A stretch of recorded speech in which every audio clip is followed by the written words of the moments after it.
Hello everyone, welcome back to the channel. आप लोग का स्वागत है। लास्ट लेक्चर में हमने देखा था कि रिटर्न डाउन से 2-3 मशीन खरीदी और कुछ बेच दी। याद करो, स्ट्रेट लाइन में हमने ऐसे भी क्वेश्चन देखे थे कि हमने मशीन का 1/3 हिस्सा या 1/4 हिस्सा बेच दिया। तो सेम रिटर्न डाउन में भी तो आ सकता है। तो दो ही क्वेश्चन आपके बुक में, एक 1/3 एक 1/4 वाला। 1/4 वाला में तो एक सिंपल सा क्वेश्चन है, एक मशीन खरीदी उसका 1/4 हिस्सा बेच दिया। 1/3 वाला जो थोड़ा बड़ा है तो उसको देखते हैं। क्वेश्चन नंबर 24 है, स्क्रीन पे आपके क्वेश्चन आ रहा होगा। बुक है आपके पास टी एस अग्रवाल की, तो 2023 एडिशन का क्वेश्चन नंबर 24 है, आप वहाँ से भी देख सकते हैं। तो क्वेश्चन की अगर मैं बात करूँ, पहले हम समझते हैं क्वेश्चन क्या क्या बोला हुआ है। लिखा है Bharat store purchase on 1 July 2020 a machinery costing 30। पहली मशीन खरीदी कितने रुपए की? 30,000 की। फिर लिखा है फर्दर परचेज ऑन जनवरी 2021, जनवरी 21 में एक और मशीन खरीद ली, कितने की? 20,000 की। And additional on 1 October 2021 machine number 3 for कितने का? 10,000। यहाँ तो कोई परेशानी। फिर उसके बाद लिखा है on 1 April 2022 1/3 of the machinery installed on July, मतलब पहली वाली का 1/3। 1 अप्रैल 2022 मशीन फर्स्ट का 1/3 हिस्सा हो गया बेकार, तो उसको आपने कितने में बेच दिया? 3,000 रुपये में सोल्ड कर दिया। डेप्रिसिएशन लगाते हैं 10% रिटर्न डाउन वैल्यू मेथड से, और 31 मार्च को आपका साल खत्म होता है। क्वेश्चन आपको समझ आ गया होगा। ऐसे सेम क्वेश्चन हमने स्ट्रेट लाइन में पढ़ा है, बट अब हमें करना है रिटर्न डाउन से। तो ज़रा ध्यान से देखते हैं। पहले मैं अकाउंट बनाता हूँ, मशीनरी अकाउंट।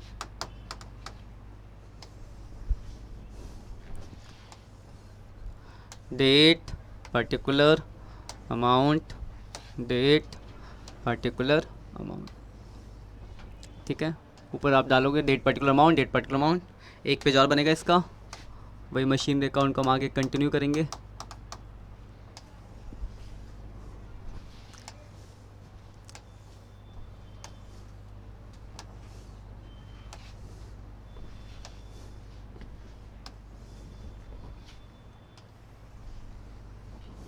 तो ज़रा देखते हैं, समझते हैं।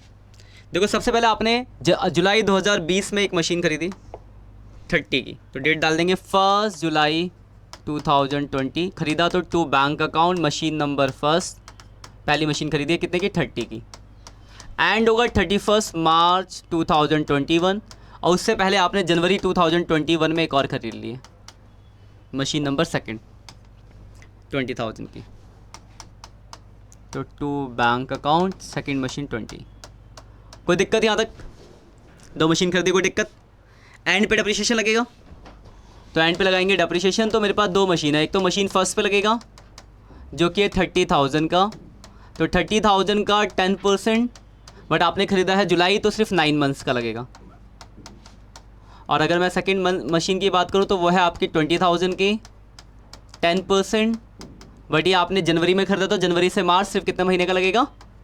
3 महीने का। इसमें कोई परेशानी है तो बताओ। पहले पे 9 महीने और दूसरे पे 3 महीने का डैप, ठीक है। तो कैलकुलेट कर लेते ज़रा। तो 30,000 का 10% और 30,000 का 10% और 9 मंथ्स का, 30,000 का 10% 9 मंथ्स का, 2250 आ गया पहले का डैप।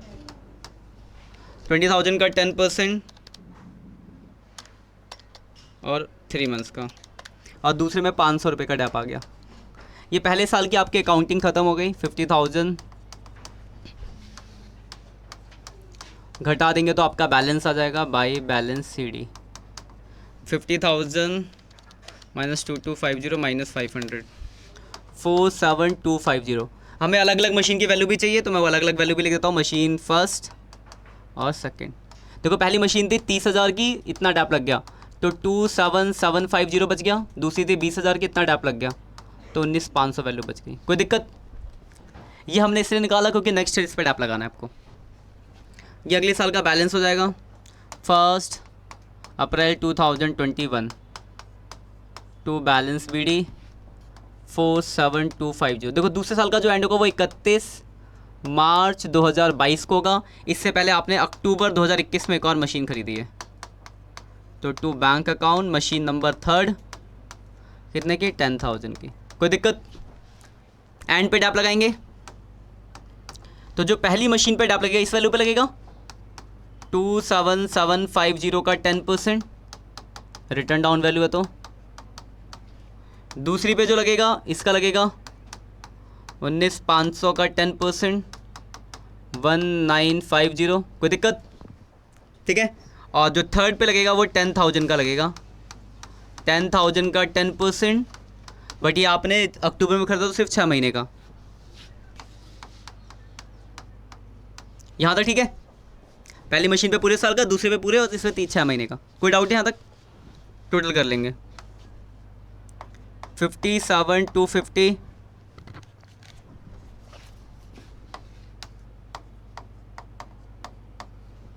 घटा देंगे तो बैलेंस आ जाएगा 57,250 माइनस 2,775 माइनस 1,950 माइनस 500, तो वैल्यू आ गई 5,2025। अलग अलग वैल्यू भी लिख देता हूँ मैं मशीन की, पहली, दूसरी और तीसरी।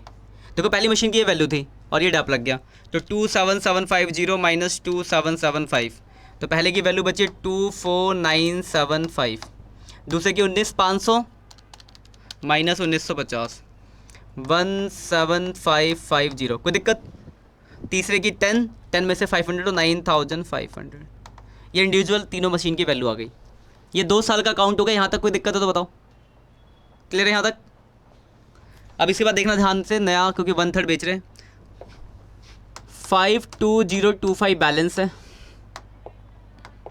2 बैलेंस BD 1 अप्रैल 2012 का, 22 का, और 1 अप्रैल 2022 को ही हम देखो क्या कर रहे हैं, पहली वाली मशीन का 1/3 बेच रहे हैं। ध्यान से देखना, 1 अप्रैल को ही बेच रहे हैं, तो डेप्रिसिएशन तो लगेगा नहीं। एक तो आएगा बाई बैंक, जितने में आपने सेल किया है, तो सेल किया आपने 3,000 में, और दूसरा प्रॉफिट लॉस। यहीं पे अप्रैल की जगह कोई और डेट होती तो डेप्रिसिएशन लगता। अब वर्किंग नोट देखना ध्यान से, हम पहली मशीन पूरी ना बेच के 1/3 बेच रहे हैं। देखो जब हम पूरी मशीन बेचते तो पूरा वैल्यू लिखते और डैप घटा देते, पर यहाँ फिर हम 1/3 बेच रहे हैं, तो वर्किंग नोट देखना जरा ध्यान से। और इसको थोड़ा ऐसे भी समझना, original cost of 1/3 machine first. देखो मैं पहली मशीन थी 30,000 की, उसका 1/3 कितना होगा? 10,000। पहली साल में जो डैप लगा था, डैप ऑन 31 मार्च 2021। देखो अब अगर मैं दिखाऊँ आपको पहले साल में डैप, तो पहली साल में पहली मशीन पे कितना डैप लगा है? 2250। ये पूरी मशीन पे लगा है, पर अगर आप 1/3 बेचो तो उसका 1/3 लेना पड़ेगा। तो इसका अगर मैं 1/3 करूँ तो 750 आएगा। कितना आएगा? 750। तो देखो अगर आपको 1/3 1/4 बोला तब तो बहुत आसान है निकालना, डैप का 1/3 कर दो। लेकिन मान लो 1/3 ना लिख के ऐसा लिखा होता कि पहली मशीन में से 5,000 का हिस्सा बेच दिया, तो देखो हम पहली मशीन का 1/3 हिस्सा बेच रहे हैं, तो पहली मशीन का 1/3 हुआ 10,000, और पहले साल जो डैप था वो 2,250 था, उसका 1/3 किया तो 750 आ गया। तो 1/3 1/4 1/5 आता तो बहुत सिंपल है वर्किंग नोट, डैप का भी 1/3 कर दो। लेकिन मान लो यहीं 1/3 ना लिख के 1/4 ना लिख के सीधे लिखा होता कि पहली मशीन में से कुछ हिस्सा बेचे, उसकी वैल्यू दी होती, तो कोई दिक्कत नहीं है। देखो 10,000 की मशीन बेच रहे,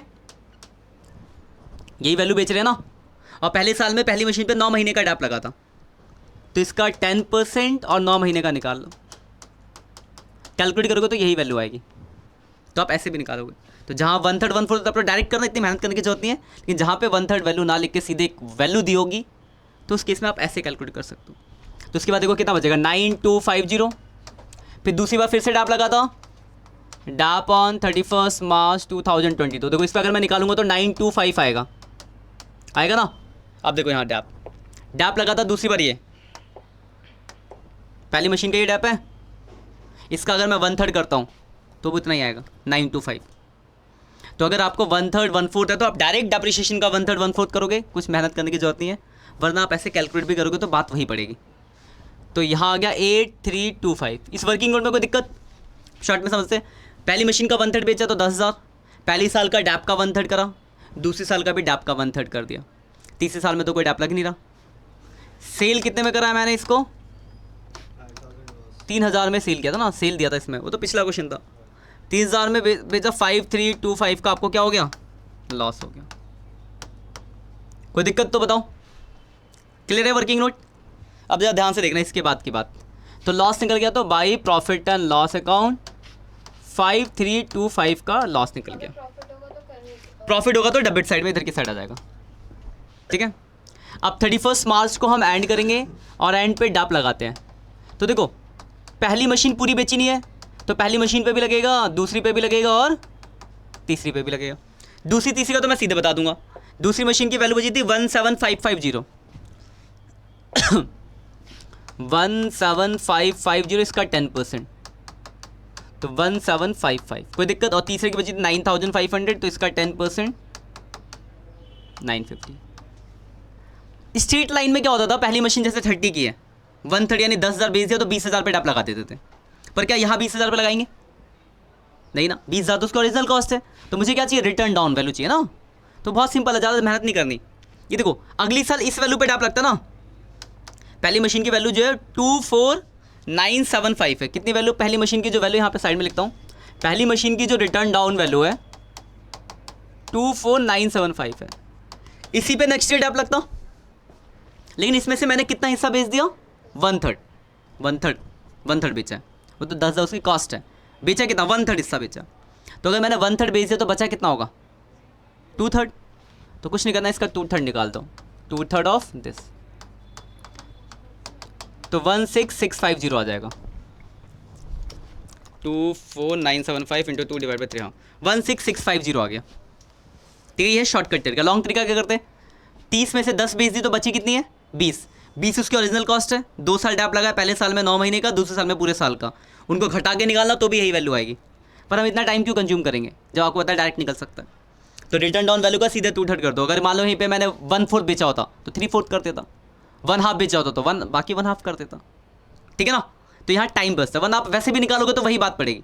10 बेच दी, 20 बची है, 20 ओरिजिनल कॉस्ट है, 2 साल का डैप घटाना, पहले साल में 9 महीने का, दूसरे साल में पूरे साल का, यही वैल्यू आएगी आपकी। तो रिटर्न डाउन वैल्यू आएगी 16650। इसका 10% अप्रिशिएशन लगेगा 1665। और बस इसी के साथ आपका क्वेश्चन की सारी समाप्ति हो गई और टोटल कर देंगे, आपका आंसर आ जाएगा। समझ गया, 1/3 या 1/4 अगर बेचने को आएगा तो कैसे करना है आपको। यही यहाँ पे 1/3 की जगह 1/4 होता, तो जो काम आपने 1/3 के बिहाफ पे करा वो आप 1/4 के बिहाफ पे कर देते, बाकी पूरा प्रोसेस सेम रहेगा। और आपके बुक में सिर्फ 2 ही क्वेश्चन है, एक 1/3 वाला जो मैंने करा दिया और एक दूसरा 1/4 वाला है, वो आप ट्राई करना, हो जाएगा। और वो और छोटा है क्योंकि उसमें सिर्फ एक ही मशीन खरीदी गई है और उसका 1/4 हिस्सा बेच दिया गया 22 नंबर में। ये आपका बैलेंस आ गया, खत्म क्वेश्चन। कोई दिक्कत है? एक छोटी चीज़ और बता दूं, फिर इसके बाद इसको नोट कर लेना। मैंने आपको बताया था कि हम अगर हम कोई एसेट्स खरीदते हैं तो खरीदते टाइम खर्चा करते तो उसकी कॉस्ट में जोड़ देते हैं, लेकिन मान लो बेचते टाइम खर्चा हुआ तो, सपोज करो मैं ये कैलकुलेटर बेच रहा हूँ, तो मैंने इस कैलकुलेटर को 200 रुपये का बेचा और जिसके थ्रू बिकवाया उसने 20 रुपये का कमीशन ले लिया मेरे से, तो मेरी जेब में कितना पैसा आया, 180, क्योंकि 200 में से 20 तो मुझे उसे देना पड़ा। तो मैंने क्या करा, उसको घटा दिया। तो अगर बेचते टाइम कभी कोई खर्चा दिया होगा तो आप उसको क्या करोगे, डिडक्ट कर दोगे। जैसे क्वेश्चन नंबर 23 में देखो दे रखा है देखो लास्ट लाइन है, सेल किया हमने 30,500 का और 500 का कमीशन पे करा है, दिख रहा ना। तो आप मानोगे कि आपने मशीन को 30,000 में सेल किया, बस ये ट्रीट करना, 500 आपके किसी काम का नहीं। तो 30,000 में सेल किया, 30,000 में सेल करना, जो भी प्रॉफिट लॉस होगा वो निकलेगा। ठीक है, तो ये छोटी छोटी बातें ध्यान रखना। बाकी जो ऑनलाइन बच्चे हो आप स्क्रीनशॉट ले लो। ये पहला पेज वर्किंग नोट था, ये पहला पेज, ये दूसरा पेज, और बहुत इंपॉर्टेंट क्वेश्चन है एग्जाम में आने वाले, और ये वर्किंग नोट है इसका। इसी के साथ मेरी तरफ से रिटर्न डाउन खत्म होता है। अब आपको क्वेश्चन करने कोई डाउट तो आप कमेंट करके पूछ सकते हो, बाकी फिर हम अगला प्रोविजन मेथड करेंगे। मिलते हैं नेक्स्ट लेक्चर में, तब तक के लिए bye bye, have a nice day.